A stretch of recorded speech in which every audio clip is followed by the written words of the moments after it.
Hey everyone, thanks so much for being a part of our special event, our fourth annual Beginning Again retreat. And Linda is going to help us tie up our loose ends. So Linda, help us. Hello, I am Linda McDougall of McDougall Consulting for Disabilities, as you can tell by my screen. And I've worked with seniors now for about 20 years. And I am a senior, I should probably add that as well.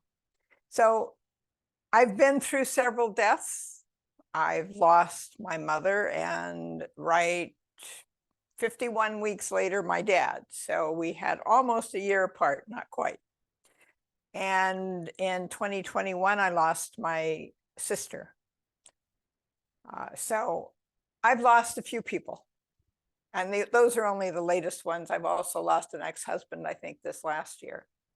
So I know what it is to go through some of this stuff.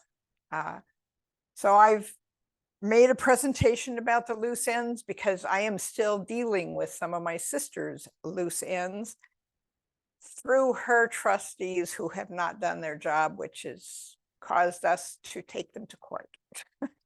So talk about losing family. I have lost my sister's family because of this.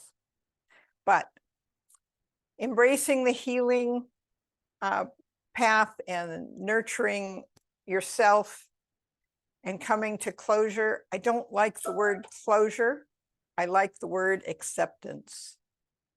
I don't think it ever closes, as our last guest kind of showed us 10 years later. It hits you when it hits you, and certain things will trigger that.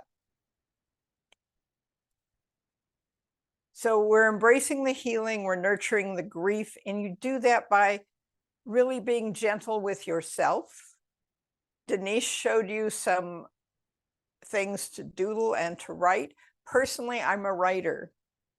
Most of the way I deal with any emotional issue is by writing. I write poetry. And I'm hoping before I die that I will have my book of poetry out there in the world too.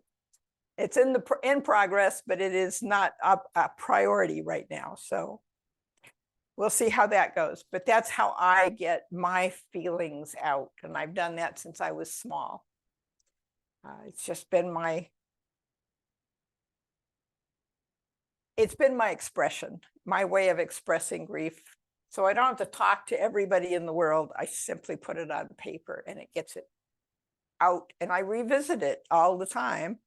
And that helps me process, even to this day, some of the things that went on a long time ago. So know that grief is a long journey and it will come and go. It's just the nature of the beast. And it is a complex and emotional ride. And we talked about it a little earlier, about how everybody experiences it differently. I have shed very few tears over the people I've lost. And it doesn't mean I don't care, but almost everyone I can think of in the last many years, it has been well expected. And like another person said earlier, if it's expected, it's one thing. If it's not and it's sudden, that can cause a trauma.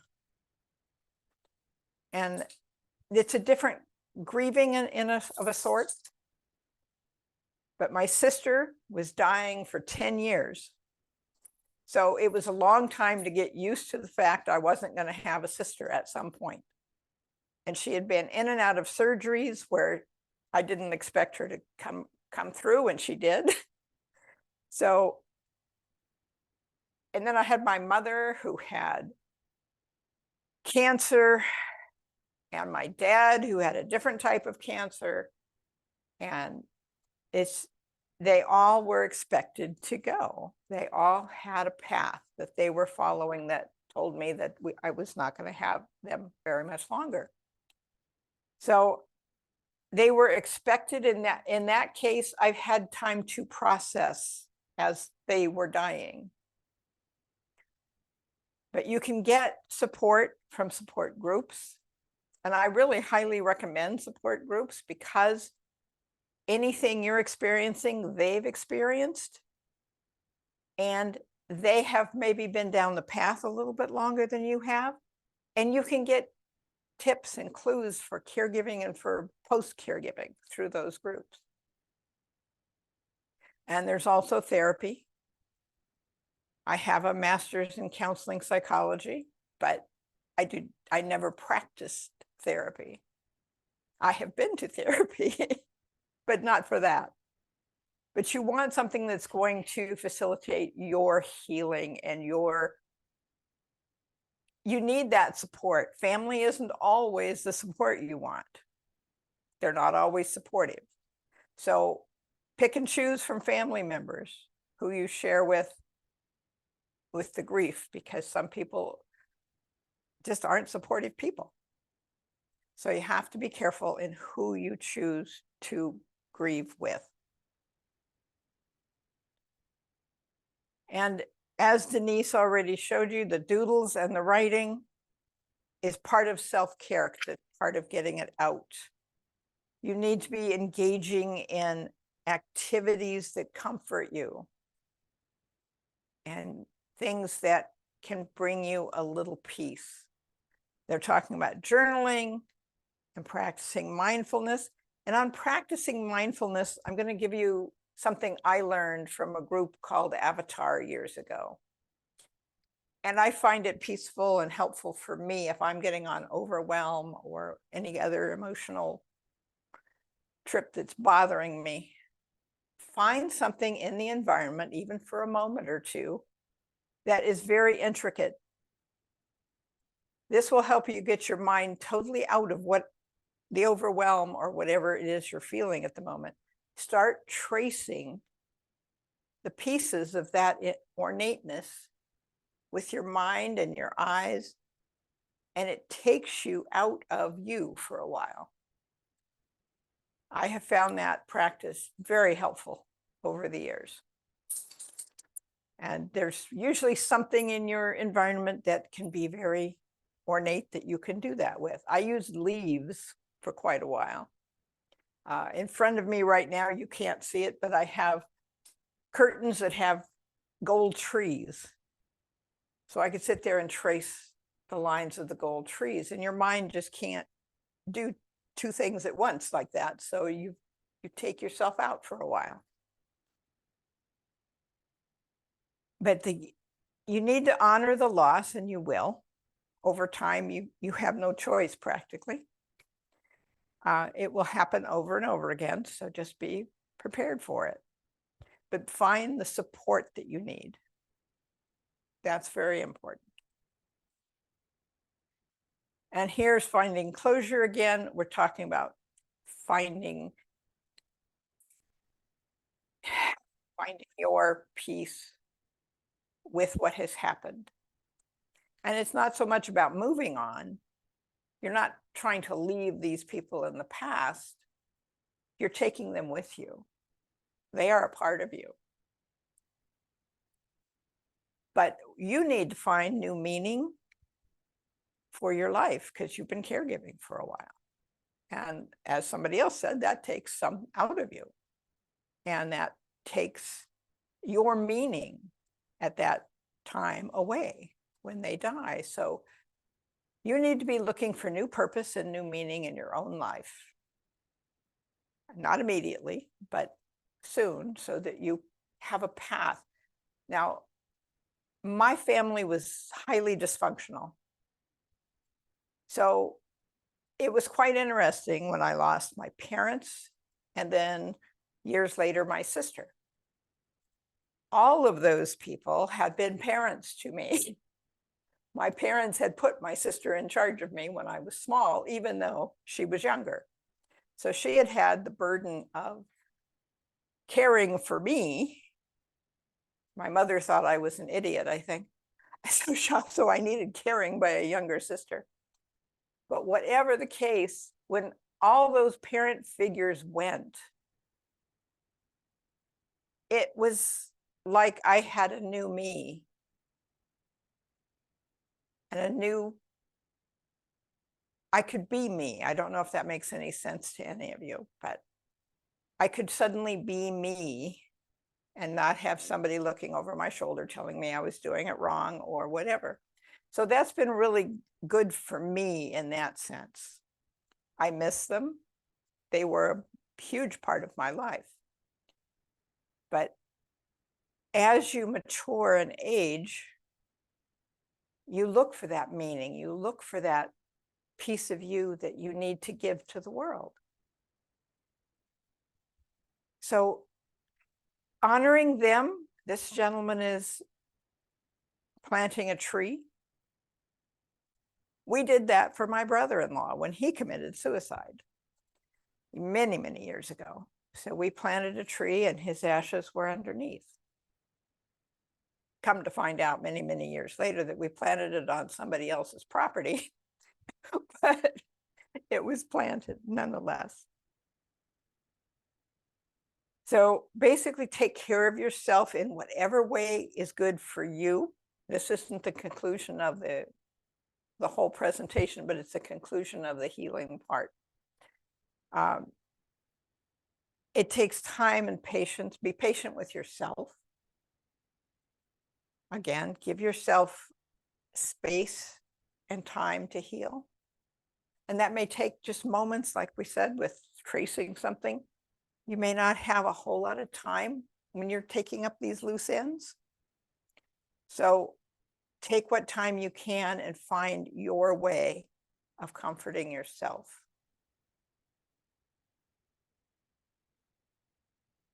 Create a space to grieve and give yourself grace. Now, what this means is if you have family around, if you have friends who want to be involved, delegate some tasks to them in this process of closing out a life, because you're going to be on overwhelm more than likely. You're going to be grieving and on overwhelm with all the things that have to be done. Say no to commitments. If it's something you don't have to do, say no. You don't have to be mean about it. You just say, no, I can't do that at this time. I had to teach some people who worked with me how to say no. So I know it's a hard thing for some people, but it takes root if you start it. And take your breaks when you need them. Give yourself time, again, in the middle of all this stuff that you're going to have to do. Take time, take a break. And seek out your groups or your professional help that will help give you that space. Now, this is extremely important because this is what I'm in court with my family about. If you are an executor or a trustee, an executor is for a will, a trustee is for a trust, get an appointment with an estate attorney as soon as possible after the death. Your legal obligations under these two types, the will or the trust, are immense. And if you don't know what you're doing, you can really become in legal jeopardy yourself.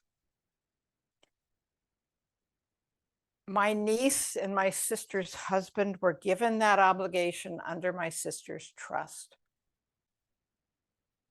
I don't blame my sister's husband so much because he works 6 days a week and is only off on Sundays. So he didn't have much of a chance to deal with any of the things that needed to be done. He was a co-trustee with my sister's daughter. And my sister's daughter thought she knew everything, still does. And there was a settlement that my brother and sister and I had all worked to get. We were less than a month away when my sister died.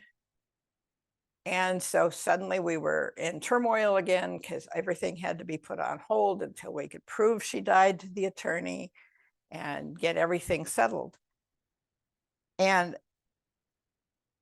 the attorney tried so hard to get my niece to, as he put it, accept free money. And she didn't want to do it. She's a trustee. She has to do it. This is part of my sister's estate. She did eventually accept the money for her beneficiaries, but that's just it. You're the executor of other people's money. You're the trustee of other people's money. So you can't legally say no to those kind of things. That's money for the estate and for the beneficiaries. But she did for the longest time. And we finally got that settled. But there's been one thing after another. I told her early on that she needed to set up a bank account.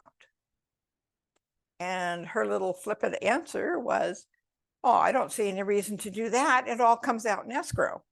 Well, I think she's found out that by now that's not the truth. My sister died in August 1st of 2021. So it's been a few years. And she only set up a bank account after I took her to court. And that was 21 months in. Most estates can be settled within about 2 years. Ours is still hanging on. And the reason we had to take her to court was that my sister had not made her trust quite properly, so that the jointly owned property that my brother and sister and I had was not owned by the kids until they did something called the Hegstad petition.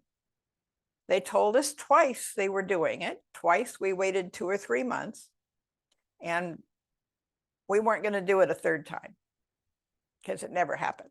So that's what happened there. But know that you are in a fiduciary position and you are liable for your actions or your non-actions. And in this case, there's been a lot of non-action. So please see that estate attorney quickly and get your ducks in a row for everybody's sake. Now gather all your important documents. That's going to be one of the first things you're going to need. You're going to need the will or the trust. That's another thing. They didn't know she had a will or a trust. I had to tell them they needed to go search because I knew she had a trust. They finally found it. Now, you have to understand, my sister had been very ill for 10 years. So she lived in total disarray and filth, I should say. I tried to get Adult Protective Services to go in and do something, and they couldn't because she was sane. She could tell them who the president was, and she could tell them, what date it was, and that was their qualifications for being sane and not being able to accept help. And she wouldn't accept help. Her son offered cleaning services, and she wouldn't accept them. I offered some myself because I have nonprofits that will help with that around here. She wouldn't do it. So I think it was her way of committing a very slow suicide, just breathing in all that crud all day. But you will need the will or the trust, and to just take that to the attorney and to get your ducks in a row. You will need death certificates, and you will need many of them. They are used, like in this case, I had to go down and get one for the fire attorney that was doing the settlement for us. And that's another thing, by the way, if you go to the county to get that death certificate and you do it early enough, they may not have it. Ask if there is another place in the county that might get it before they do. I was told to go to a medical building, actually, and a little tiny room in the corner actually had the death certificate. So I got that and sent it away. The Social Security, you do not want to be getting Social Security payments that you're going to have to pay back. So stop Social Security as soon as you can. So get that Social Security card, call Social Security, get that ended ASAP. Marriage or divorce papers may or may not be needed, but look for them, file them, be ready just in case. Excuse me. Excuse me again, my voice is going. Financial statements, you're going to need to know what banks, what brokerages, what alternate coin things, all that they may have, so that you can put them as part of the estate and close them out as you go along, so that the proceeds go into the beneficiaries, into the bank account for the beneficiaries. And that was another thing that my niece didn't do correctly. With the fire settlement we got, she should have put that in a bank account, but instead she just handed it all out to the beneficiaries. So she had nothing to run the closing of the estate on. So that's another thing. Don't hand it all over immediately. Put it in a bank account and see what kind of expenses are coming. Try to give out little bits at a time. My sister was a very good estate manager because she managed the estates of my parents, and we got little bits at a time until everything was closed out. Insurance policies, you're gonna want that real soon too, so that you will have money coming in for that bank account. Hey, Linda, Property, just want to give you a heads up. You've got 3 minutes. oh my goodness, okay. Anyway, all these things are things you need. File them your way. Okay, that may mean on a computer, that may mean on an accordion file. I prefer paper, so I would do it in an accordion file. Make copies. If you lose anything, you want a copy of it. Okay. And the other chores are canceling subscriptions. You've got subscriptions on and off the internet. You can tell I have a bad eye. Clean hour. It's supposed to be clean out the house. Close bank accounts, brokerage accounts, change beneficiaries. Now this is for you. If that person who has died is one of your beneficiaries, you need to change for your paperwork. And don't forget about taxes, because you're going to be doing taxes for this person as well. And you have many difficult task sets, and it's been difficult to do all this, so pat yourself on the back and celebrate with some me time. And this is me. And I hope you got something really good out of this. Let me know if you did. I'd like to know. Thank you very much. Yeah, thanks, Linda. If you have any questions, feel free to post them in the chat room. Linda, we're going to stop your screen sharing. Please stop it, because I can't. There you go. And we're going to stop the recording just for a minute and get Danielle set up.